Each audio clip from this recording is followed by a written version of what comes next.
New Thought Media Network. We are a global broadcast network of positive music, media, and entertainment, inspiring humanity's evolution along the journey of enlightenment and creating a world of love, peace, empowerment, and prosperity for all. New Thought Media Network. Positively inspiring.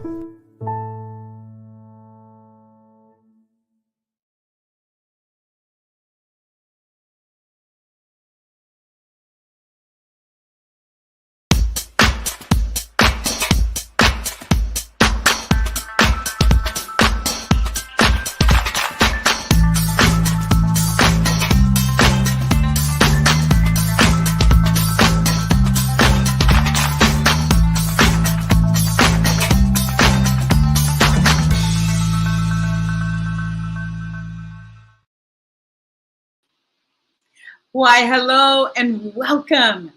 I am Bonnie Gonzalez, your doula for grief, and just welcoming you here right now to the show today, or whatever time you're watching, knowing that whenever you're watching, it's the right time. This message can be heard and received at any time. There's no specific place and time that it needs to be heard, but just know that it does need to be heard. So I am a registered nurse. I am a religious science practitioner. I am also a soul collage facilitator and a human being right here on the planet with you, navigating this sometimes wild and wonderful time. So just know that if this is your first time with us or with me, know that you have come to the right place to start that journey of navigating grief. And if you're returning, I'm honored, I'm delighted. Let's just pick up from where we left off before.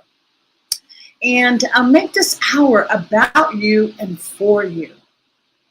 Drop a comment, drop a question, just be with us and we'll be with you. So just know that this is a safe place, that you can come and allow yourself to lean into grief. And just reminding everyone that grief is caused by loss. Loss is what we experience. And then grief is what we feel. Those are the emotions that come up in response to the loss that we have experienced in our lives. And I do want you to know, as difficult as it may be right now, as devastating as it may be right now, you are truly resilient and can move through this time. And I feel, and my 3 pillars of moving through grief is that grief needs to be heard. Yes, heard. Grief needs to be validated. And grief needs to be shared. That's just the beginning. But talking about your grief, having someone witness and say, yes, I hear you on your grief, and sharing the story of what has gone on. That is how we heal. And I know that that's difficult, but that's what I mean by leaning into grief, leaning into that discomfort. And I just want to say that grief has a superpower.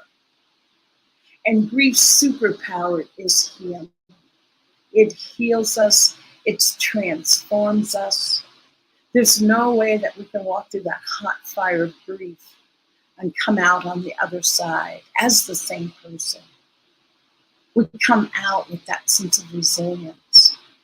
If I live through that, I can live through anything. And so with that, I don't want to take too long because I have a wonderful guest who is just like a sister friend.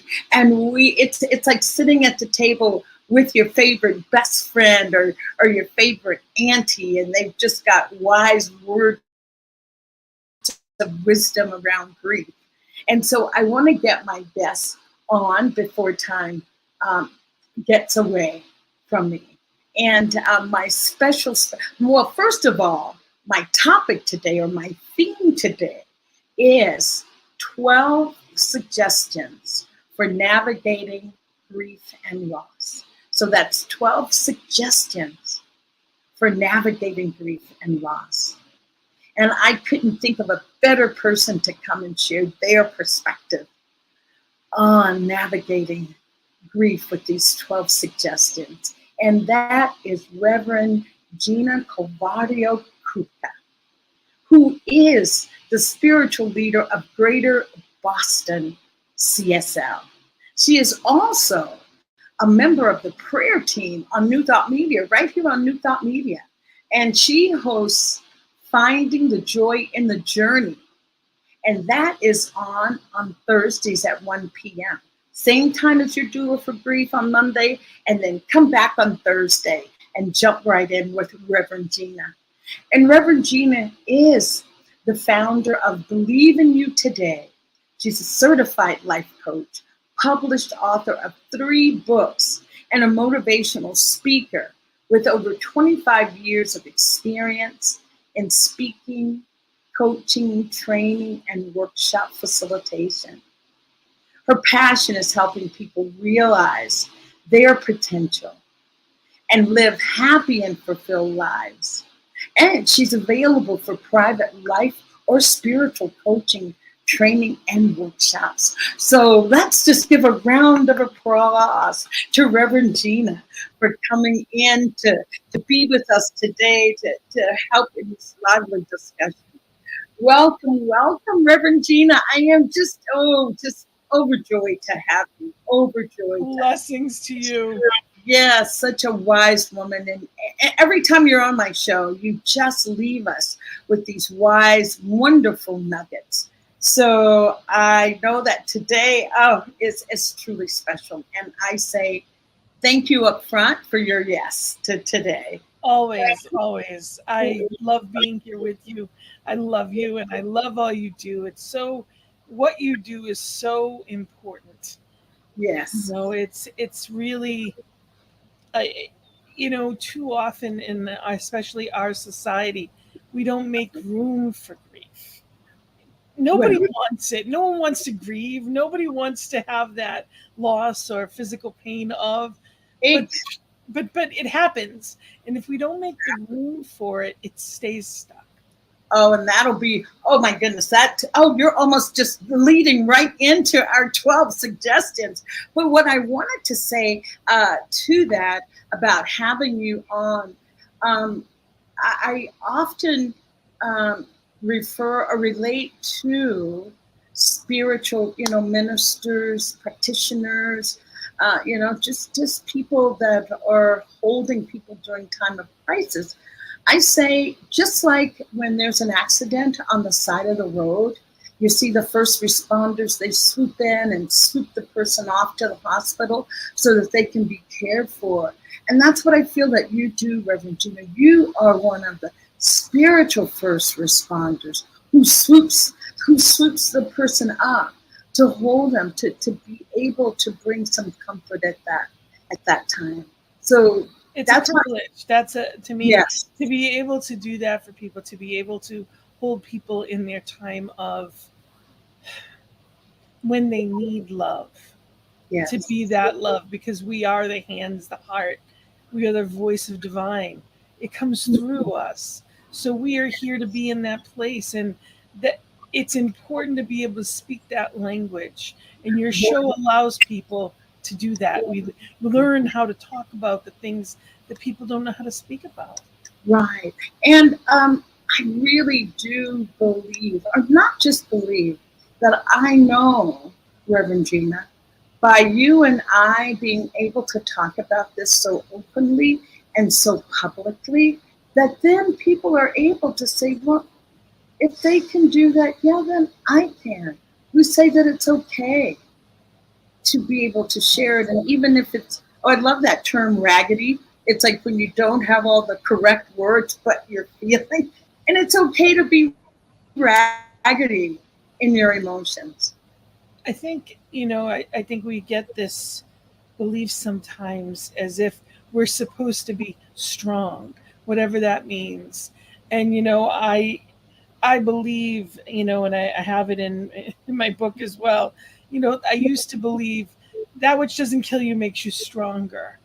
And now I feel like it's not necessarily stronger. You may survive, but you're not the same person. Yes, yes, yes. And it's almost like it can thin you out a little bit. If a ship's been on the ocean in an awful storm, it may still float, but it's hanging in there. It doesn't look like it used to. It doesn't feel like it used to. So it can be restored, but it doesn't mean nothing happened. And we're like that when it comes to grief. We're different because of it. Yes, and we are changed because of it. We are changed. So maybe with using that as just a segue to move into some of the suggestions that have been prepared. I'll let you in on a secret. I said to Reverend Gina it would be 12 suggestions, and Reverend Gina felt like, oh, there's no way we're going to get through 12. There's no way we're going to make it through, but that's ambitious. We'll see. It'll be like we'll see how far we can go. If we can test. And I want to assure people that they won't get shortchanged. We will still be able to discuss this, be maybe laser focused, but not rushed or hurried, and leaving space for it. Just leaving space. It might be another week that we finish it off. And there may be part 2. So I'm open to that. And we are live. So anybody that has comments or anybody that wants to let us know, it's important too. We want to hear from you. We've got Wayne here with us from Calgary. Oh, howdy, Wayne. Good to be with you. Any comments or questions people have are welcome as well. Thank you. Thank you. The reason I wanted to offer some suggestions, Reverend Gina, is because I would say grief can leave you feeling totally powerless, like the rug has been pulled from under you. You don't know which way to turn. You don't know where to go. So I thought I would start to offer some suggestions when you're finding yourself in that space. Yes. So our first suggestion is be patient with yourself. Grief is exhausting. I think it's so important. I think it's not easy. It is easier for me to be patient with others than myself a lot of the time.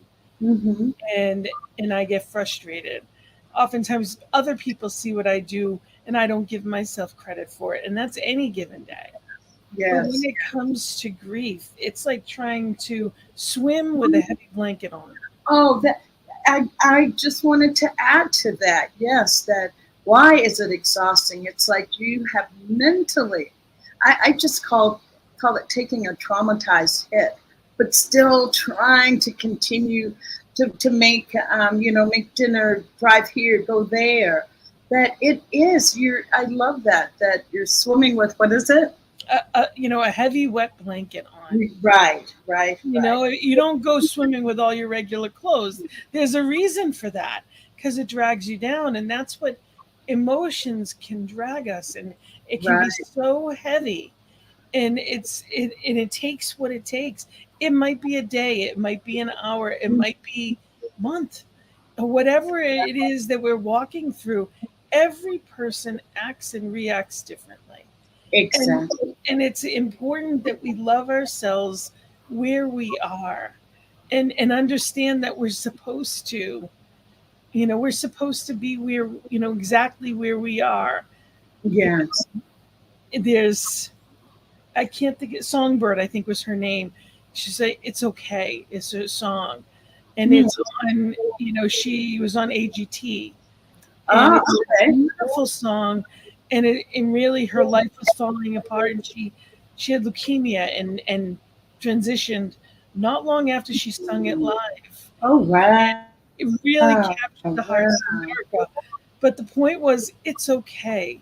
not to be okay. Right. And can I want to add something to that, be patient with yourself and that it's exhausting. So many times we start comparing ourselves to someone else. It's like, oh, well, Mary Sue had this problem and she was back, back in the full swing of life after, 5 minutes. But just know that is what being patient with you. Your process is your process. There are people that remarry in 6 months after losing, and then there are other people that never go on another date in 20 years. So Yes. it is not about a timeline. It is simply every person gets their own experience of, and none of them are wrong. And it's important that we validate how we're feeling and giving it voice, like you said earlier. Giving it voice and honoring it helps us move through it rather than get stuck. Yes, yes, yes. I always use the term that these emotions come up and they come to pass. They come up to be felt, to be sensed, to gain from those emotions, to learn from them. And they do pass. They do pass. And knowing that what you resist will persist. So, like an ocean wave, if you go with the wave and you jump when the wave is coming and you kind of go with the flow, it goes past. But if you try to stand against a big wave, it'll take you right under. wow. So it's learning how to go with the flow. And when you're sad, if you don't have anybody to talk to, find someone. There's help out there.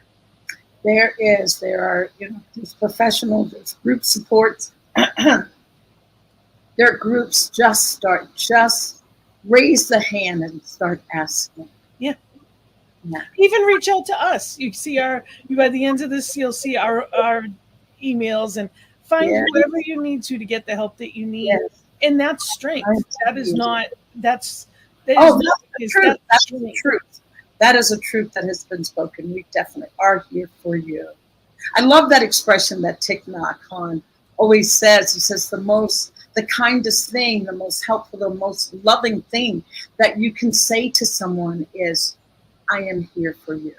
I am here for you. So both Reverend Gina and I are here for you. Our next one is be gentle with yourself. Be gentle with yourself.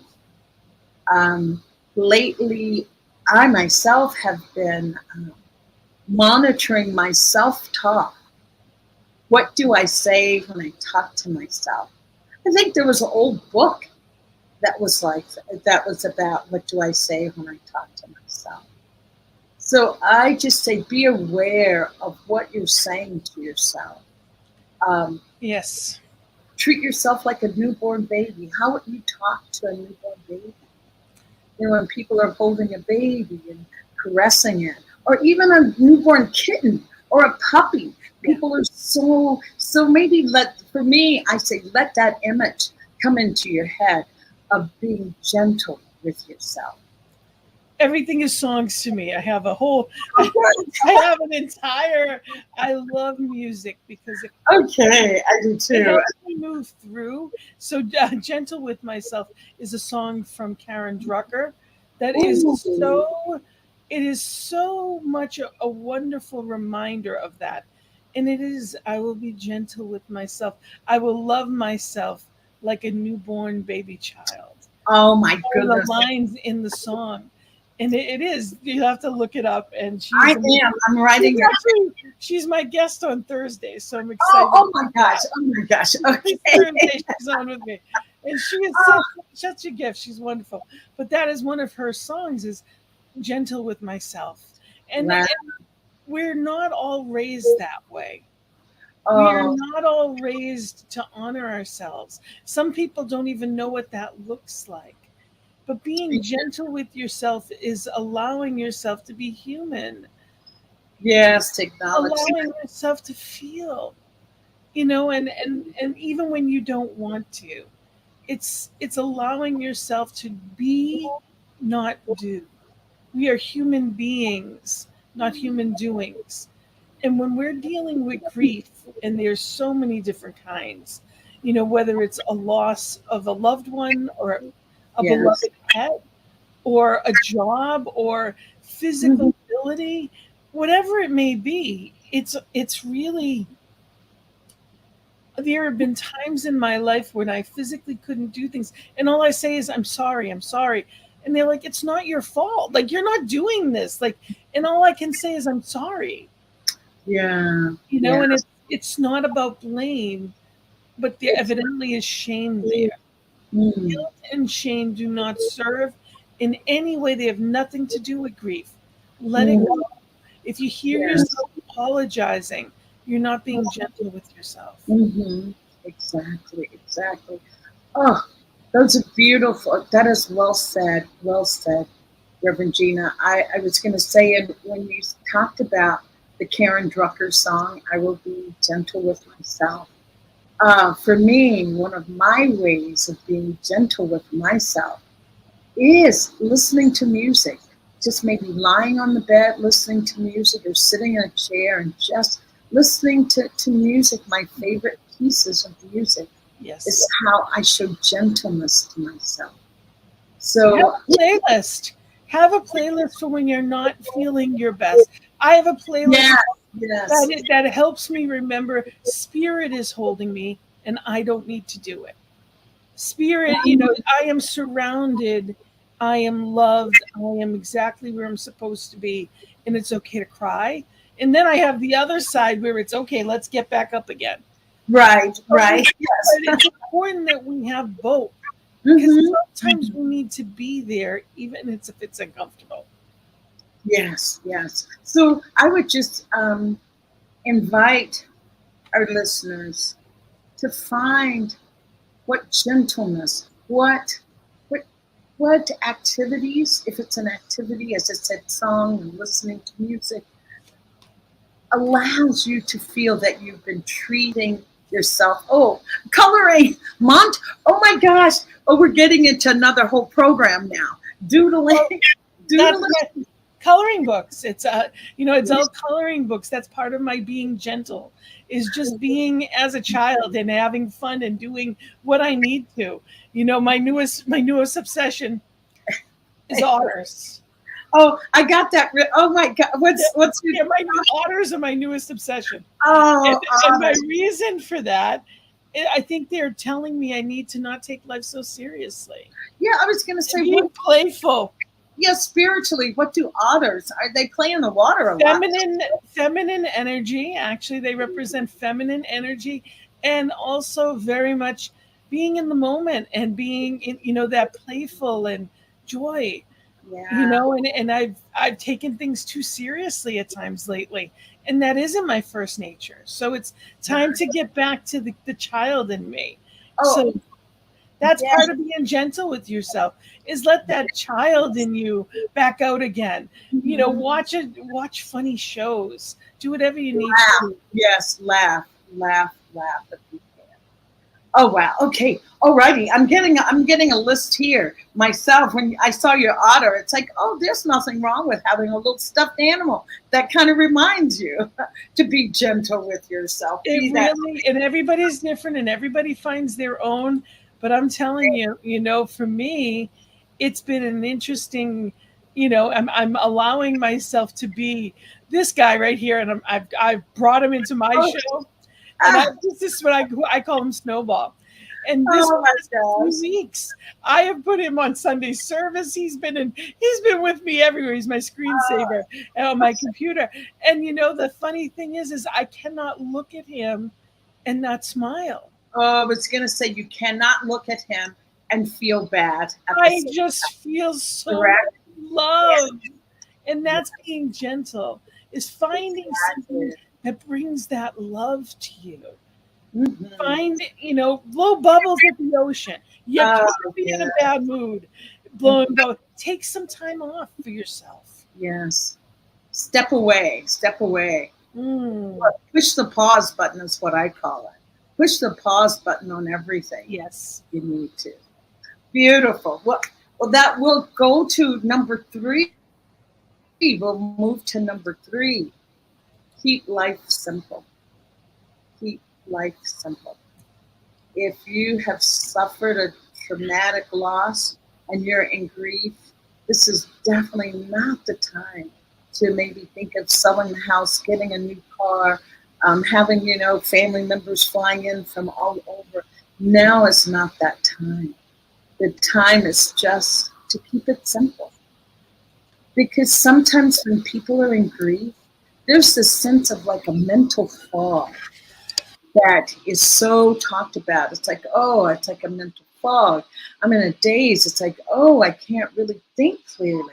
Like decisions that in the past were not even anything that you'd have to pause for. Now it's like, oh, I keep ruminating on what I should do. So just keeping your life as simple as possible. And I'm going to add this: ask for help if you need it. Ask for help. Yep. People really do want to help. We're very social creatures, and people want to help us. And so often we're like, oh no, I'm okay. I'm okay. What does that even mean? So it's important to remember part of keeping life simple is figuring out, do we know what that means for us? Mm-hmm. What does that look like? Because keeping life simple to me, 15 years ago, 10 years ago, was very different than today. Yes. My life today is a lot. There's a lot of stuff taken out of it. And it wasn't by choice. There was some medical concerns that, surgeries and stuff like that happened that I was no longer able to do what I used to do. And while how it happened was awful, the perspective change in living completely differently is a gift. So I would never have been a minister. I wouldn't have never have taken the time or the awareness to know and recognize that this is what I'm here for. So keeping it simple looks different to different people. And we need days that we do nothing. Yes. Times that we do nothing. And yes. Go by the beach if you're live by the ocean. If you don't, go somewhere that makes you feel, you realize that there's so much more than just the busyness of life. Get yourself out of that rat race routine and just I have been just yesterday listening. I was flying all day yesterday, but anyway, I was listening to it's a book on tape, and it's The Ministry of Naps, Rest as a Manifesto. Oh my goodness. Listening to that makes me realize, yes, we do live in that we've just been socialized in a way that we have to be doing. That doing means it's your self-worth, how you identify, and when people meet you, they ask you, what do you do? So it's like so wonderful to have the opportunity to reassess what I do, reassess what activities. And the same here with keeping life simple, to reassess what it is that you are doing. Does that need to be done now? Or at all? Yes. Because, keeping it simple is really about one foot in front of the other and the next right thing. It is not about, well, no. It's simply about putting one foot in front of the other and thinking of nothing else. In this moment, what do I need to do? What do I need to, and that may be simply get out of bed and reach out for help. And if that's all you do, do it and know that it's enough. That there is no requirement to being a child of divine. Spirit loves you exactly as you are. We are not really broken. It just seems that way. It seems like we're shattered on the inside, but we're not.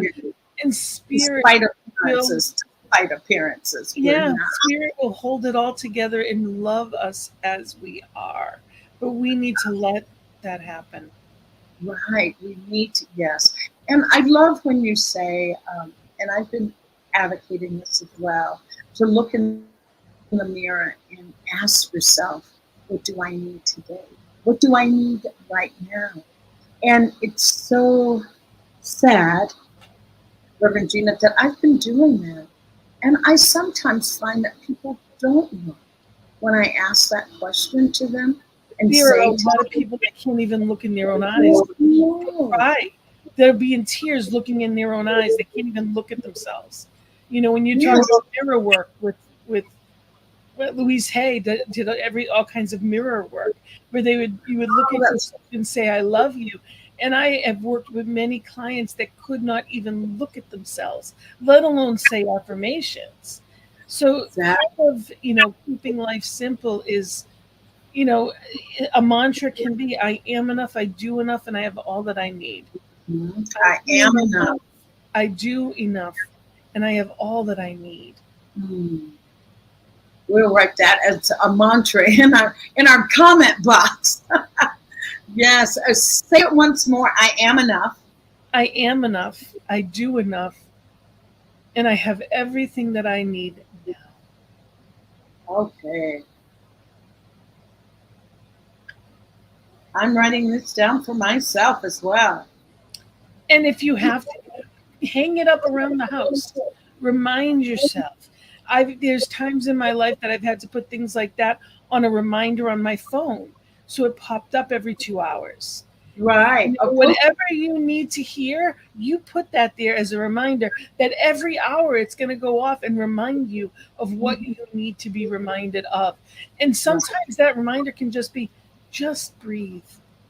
Yes. Oh my goodness. I just said that to someone that sent a text about it. Remember to breathe. Remember to just breathe. Because that can be a very simple thing that slows everything down and does lend itself to keeping life simple. Yes. Beautiful, beautiful. Okay, then we'll move to number 4. Somebody's already on it. Okay. Allow yourself time and space for grief. And I will let you speak to that one first, and then I'll share so that I'm not so talky here. Grief looks different for every person. And one thing I know is some people immediately it hits, and others, for a lot of people, you get through whatever the traditional ceremonies may be, whether it's a wake or funeral, whatever it is that you're sitting shiver, you get through where everybody's around you because it just happened. And it's the next week that it hits. When my mother transitioned, I got through the emergency week and a half. I got through it, and I don't know about okay, but I got through it. And then the next week, I couldn't get off the chair. Oh, exactly. You And never I know what's coming, and I know how this is, and I've been teaching about grief for decades. Yet, week 2, it was overwhelming. And grief can sneak in a lot of ways. And, having time and space to grieve means that the other things get canceled. I don't do them anyway because it takes my mind off things. Sometimes, I'm not going to say that's not good sometimes in different ways, but not to avoid ourselves from being where we need to be. Exactly. I know when my sister's husband died suddenly, 49, outside sunning himself in the sun. That's what she said, that she set her alarm to just cry and grieve for an hour, just to allow it. And I know there's no comparative suffering or that kind of thing, but I was just in Ireland visiting my daughter, and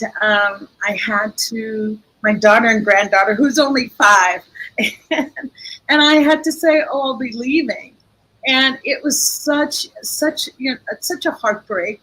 And I told my little granddaughter, I says, oh, Emma, and she calls me Lola. I said, oh, Emma, Lola's going to be leaving tomorrow. She's going to get on a jet plane. It's going to take her far, far, far away. And she won't be able to visit you tomorrow. And she just says to me, oh, Lola, but I love you. And it just broke my heart. And I allowed myself that night to grieve. I told my daughter, I said, oh, I'm going to go back to where I was staying. I'm going to go back and I'm just going to cry myself to sleep. I'm just going to let myself, I allowed myself to feel that. I just allowed myself to feel it. And if we can start doing it for any episode or incident, it allows us to then see how, yes, I can lean into that. I can recover from that. Yes, it's sad. But I can survive that. It's not going to take me under. So that's things. There's different things. I just want to say hello. We got some people there, I think. I think, Shay, good afternoon, ladies. Shay, thank you. Yes. I'm glad you got it. If you have any other insights, Shay, please feel free to share. It is. When we think about taking time, too often we rush through life, and we don't realize some things we need to be with and allow and honor. And that's what we're honoring it. And it may not be consecutive. Every year when the anniversaries come around, it's hard for me. Not everybody's, not everyone, but it's hard. And, it just is, we deal with it the best we can. She said, buried grief never dies. Oh my gosh. Buried grief never dies. Thank you. I was going to say this, allowing ourselves space to grieve so taps back into, number 3, that if you keep life simple, there is space to grieve. It doesn't get crowded, overwhelmed, things push, to the back burner. Keeping life simple allows you to have space to grieve. And if these aren't in order, it's important people realize that there's no order to it in the sense of life. It'll pop up and then it'll pass. It'll ebb and it'll flow. I turn 50 next week. And happy birthday. Thank you. And I'm really feeling I'm missing my sister and my mom and my dad and my family. So many have transitioned, and how I wish that they could be here to celebrate. Oh, I know. I don't need a party. It's not that I want one, but I want them at one, and that's true. And that's a part of asking, what do I need right now? I need to acknowledge that I want my family here. There's nothing wrong with that. There's nothing wrong. Or when you're not feeling well at any age, and, not everyone has that relationship, but wanting to call your mom and just to let her know and they love you in a different way. And not all, don't get me wrong, I get it. But, if that's one place that I would go for when I needed to feel vulnerable. I could allow myself there. Yeah. Everybody is different, but it is important that we are aware of different circumstances bring things up, and there is no getting over it. Never, ever, ever. Yes. Yeah, there was some other acronym for that, but right now I can't remember. Getting over it. You never get over it. You just move forward with it. Oh, wow. So our next one, I really wanted to really spend some time on this, develop rituals to facilitate the grieving process. And I just want to assure people that rituals don't have to be anything big and elaborate, not at all. It could be, on my sister's birthday, who she transitioned in 2020, lighting a candle and playing all the Al Green songs that she loved. Just being, that's a ritual. Maybe a reading that I would read as I light the candle, and just playing her favorite music. So going out in nature, doing an activity that your loved one or the person that you're grieving would have done. Flowers, an altar. It could be very, very simple, and anyway, I'll let you speak to that as well. For me, I wear my mom's ring a lot. The ring she left, that I have of hers that she wore every day. And every time I look at it, I think of her and I feel her. And often I, for the most part, don't leave the house without it. It's one of those things that's almost like a safety blanket now. And I feel closer to her wearing it. There's a lot of different, I don't know that I have rituals so much. I mean, I don't necessarily think for me it's not about lighting a candle. I have family members that every anniversary there's a mass said, and that's not my practice, but it's theirs. And I honor that. I appreciate it. I respect it. I'm grateful that they love and care that way. But it's not necessarily my way. Even going to the cemetery is not my way because I know they're not there. They're in the one life. And it's not my way to see them at a cemetery. That's not my, So for me, but whatever works for, part of the ritual for me would be just sitting and talking with them. Knowing that they are hearing, that they are here, that there is no gone. I may not hug them, but I can be where I am, and in the moment, usually there's tears, and then we go from there. Right. I'm just here in Mexico, and Dia de los Muertos, and cemeteries are big. They look like they're very elegant. It's the word elegant is what I want to use. They're very picturesque. Very picturesque. It would be a place that you could go to for just really to just walk around there. It's such a sense of sacred and just such well cared for tombs. It's truly impressive.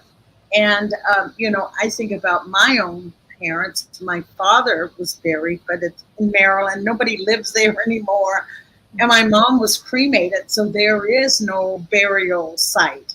So if, as you said, not always going to the cemetery is the thing that gets you, because some of us now with cremations and different ways of disposing of remains don't have that. But you can create your way of honoring. And there's no wrong. There's no it's just simply what is. It's so important that we remember every person deals with it their own way. And it's important. That's what's important, is to actually acknowledge it and be in that place. Mm-hmm. And one of the positive aspects of ritual, though, is that it gives one a sense of being in touch with their loved one and a sense of control over the situation in that moment that you're doing the ritual. So that's why rituals can be so healing, because they do give you back exactly the thing that we miss the most, the yearning for our loved one and the loss of control. So by having the ritual, you get to have that sense of control and a reconnection. So great. So I think our next one, give yourself permission to grieve, or for a while. Give yourself permission. Oh, you know what this should be? Let me reframe this. Give yourself permission to not grieve, to set it aside for a while. Because, as I said back in the beginning, that grief can be exhausting. Yes. It can be overwhelming. And sometimes you need to just have a day off. And so many people feel that they can't do that because it's disrespectful to the loved one. It means I didn't really love them as much as I said I did. It has nothing to do with that. It is honoring you. It is honoring you and giving you a space to be able to recharge, to rest. When my sister was really at her worst, and I didn't know she was dying, but she was, and she had gotten all of this because she went from diagnosis to transition in 2 months, and she was 37 years old. It was all a shock. Wow, she was diagnosed with lung cancer, and it flew through her body, And she said, and I was the cheerleader. I didn't know how to be anything else. I was the cheerleader to try to keep her going. I took her to every appointment. I did what it was how I knew to help, is to bring her back up again. And she said, I can have a pity party if I want to. Oh, yes. And you know what? She could. She absolutely, she had every right to feel everything that she felt. And I said, but make sure you bring someone with you, because there comes a point it's not fun anymore. Yes. And when you bring someone you love with you, they can bring you back out. And that is the trick, is to know that there is a time and a place to grieve, feel sad, feel exhausted. There's a time and a place for all of it. And then it exceeds its welcome. But sometimes we're so far in, we don't know how to get ourselves out. Yes, yes. Oh my gosh. You're truly wise. A wise reverend. A wise reverend. I don't know about that, but I've experienced a lot of different types of grief. And it's so important that we're honest with somebody in our lives, so they're checking on us. Right. Because when we don't tell anyone, sometimes we think, well, why isn't anyone calling? I realized years later, the reason nobody called is because I never told anyone I needed them. They never had a reason to think that I needed that phone call. I always was okay. Oh, I'm good. I'm okay. And I took care of everyone else. So why would they think they need to call me? Exactly. What? Oh gosh, that is so true. And that is why we do need friends. We can't heal in isolation. We just can't. And you do need that friend that will call you and say, come on, Gina, we're going to go check out a movie. We're going to go down and watch the men play basketball or something. We're going to do something. A comedy, go to a show, do whatever you need to do. There comes a point that we need to get out of the stuckness and be alive again. They're gone, you're not. And I know that sounds harsh, but if we're acting like we are, there's something wrong. Yes, it's good to honor it, but we still are here. And no loved one that cares about us would want us to stop living for them. Exactly. And nor is that what needs to happen. What happens is that you lean into that grief, you feel the discomfort, and then you keep moving forward, another step forward. As I said, it's great to have a friend who will say, come on, let's go. Or I've noticed that you've been in for way too long.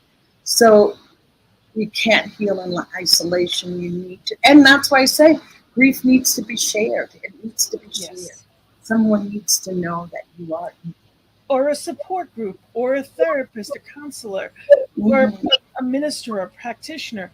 Make sure there's somebody that is helping you and is knowing that you are in need. If you don't say it, we're supposed to need each other. And I think that too often, especially in our society, we think that to be strong means you don't need anyone. No, to be strong is to know what you need. Right. We're changing. Yes. Being strong is knowing what you need. And knowing what you need and having somebody there when you can't articulate what it is that you need. And with that, I'd like to go to the number 7, seek support from safe people who do not judge you or tell you how to grieve. Again, saying that we do need support. And so many times I've heard people say, oh, I told my sister-in-law how I was feeling, and she said, oh, I can't hear that right now. Oh, or girl, you need to do X, Y, and Z. You really need to, as Brene Brown says, people have to earn the right to hear your story. Be selective in who you tell, who you share your heart with. Be selective. And no one has to agree with you. It's not their grief. It's not their experience. It's your experience. There is no wrong. So it's honoring where you are, how you are, what you're walking through. And if someone doesn't do that, then they don't deserve that part of you. And it's not in a way that I need to fight for it. There's other people that deserve that part of me. So it's asking spirit to provide what you need, and letting spirit be there, divine grace. When you are grieving, there is nothing like grace to lift you back up again. But you have to put Oh, I yourself, love you have to be it. in that place of receiving the grace. If you don't go to the well, you will not get water. If you don't plug in, you don't get power. So go to the source every day. Yeah. Part of that power, part of that divine help. Yes, support can also be, physical people. It can be your minister, your doula. It can be Yes. your coach or whatever it may be, your best friend. It could be a sibling. There's a lot of people that can help us through. Or it's also, well, and it's also spirit. Life, to me, God is my life raft. My faith is my life raft. When all else seems like it's lost, I know the furthest I can fall is on that raft. Yes.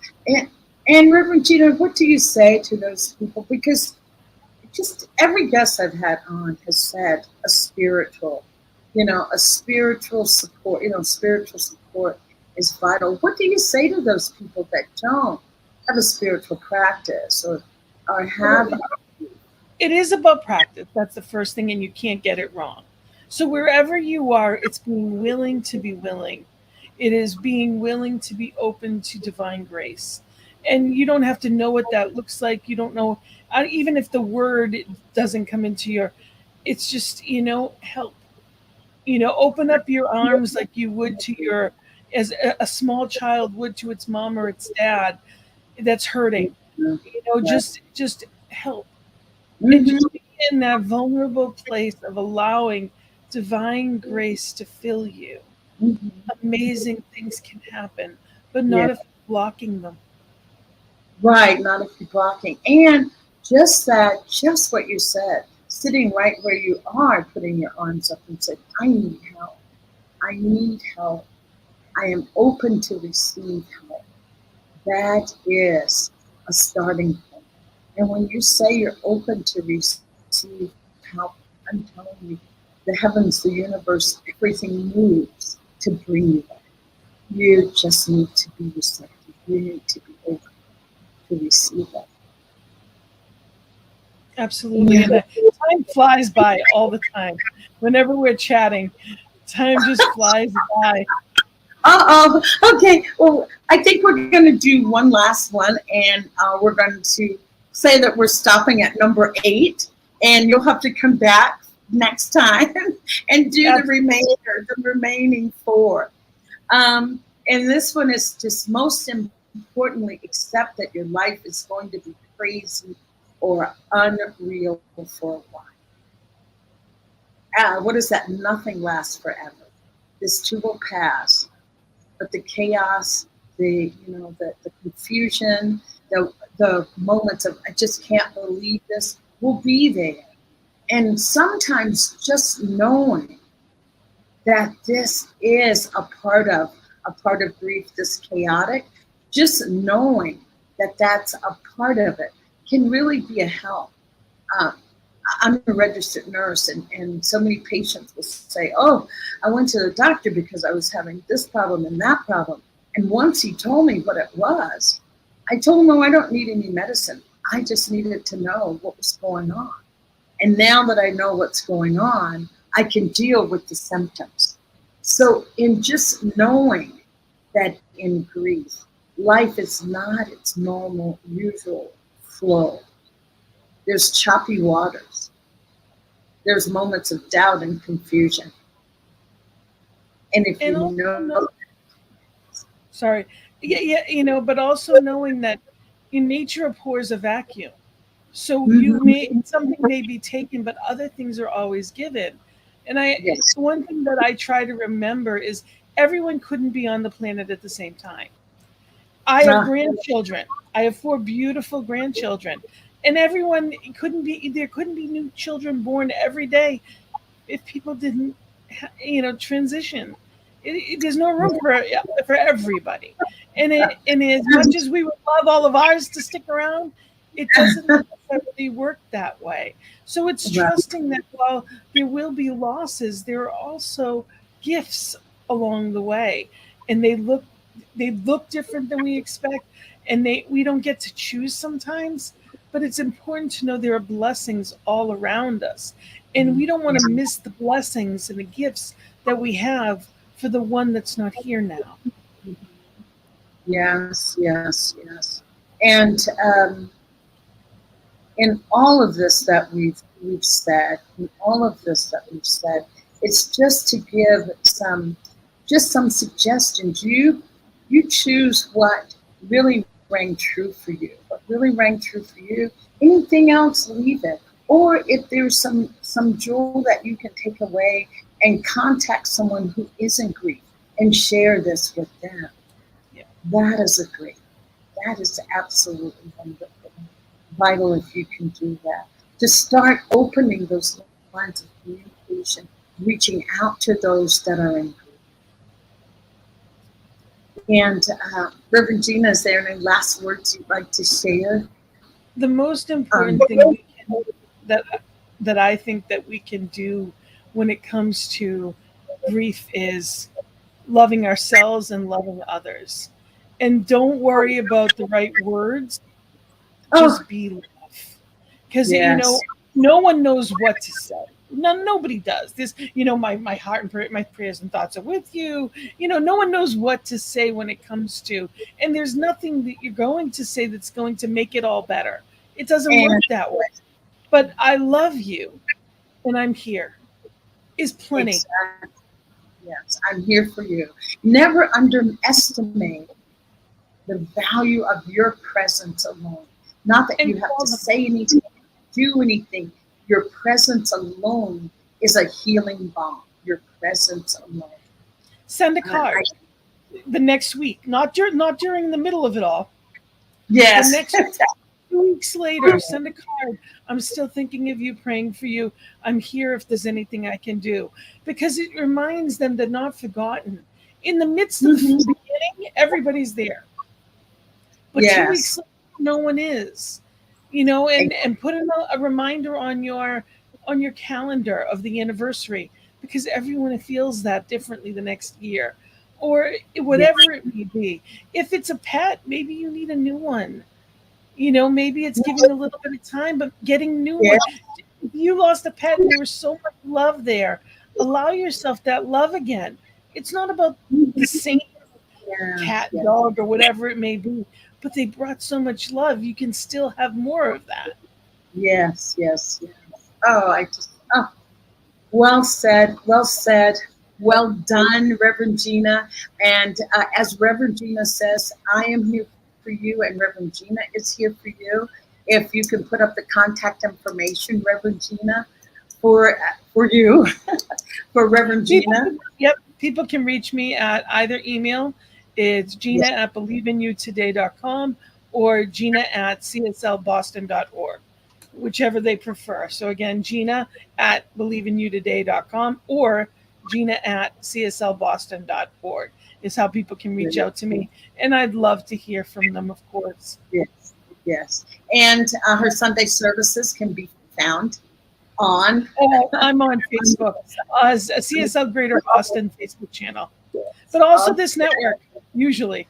But this is Bonnie. Yeah, that's me, Bonnie Gonzalez14@gmail.com or yourdoulaforgrief.com. I'm reachable by both.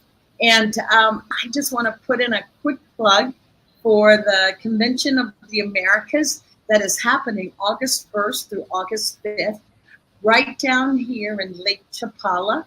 And it's going to be at the Hotel Monte Carlo. And it's sharing the light. So come and share your light. Registration is open, and would love to see you here. So thank you, thank you. And I'm just going to leave you with these words, as Reverend Gina said. Just look in your own eyes, look in the mirror, and ask yourself, what do I need today? If that's too big, just what do I need right now? And follow through on the request from yourself. Rev Gina, thank you so, so much. And I can't wait to have you back for 4 more suggestions. Such a blessing to be here with you. Thank Love you so much. Have just a wonderful day. Thank you. Besitos to everyone out there. Thank you.